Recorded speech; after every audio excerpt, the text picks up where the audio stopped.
Los gallegos no nos salvamos de la eterna lucha contra la báscula. Empecé una dieta y también estoy súper obsesionada. Cuando te das cuenta, 800 gramos para arriba, voy a intentar bajar. La báscula del cuarto del baño flipa cada vez que voy allí. Según un estudio publicado por el Centro de Investigación sobre Fitoterapia, más de 1 millón de personas sufren sobrepeso en nuestra comunidad.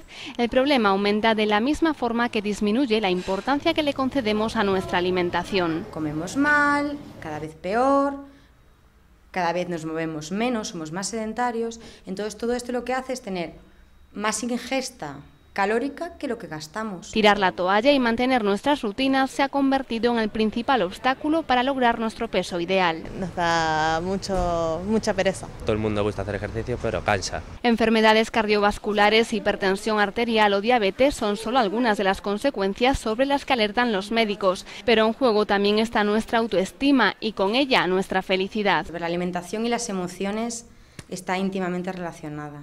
Entonces, está clarísimo que nos cuesta mucho empezar a cuidarnos, pero en el momento que lo hacemos nos empezamos a encontrar mucho más ligeros. El efecto de salud, el estar más sanos, pues estamos más contentos. Aparcar lejos el coche o evitar el ascensor son solo algunos de los hábitos que pueden mejorar nuestra condición física.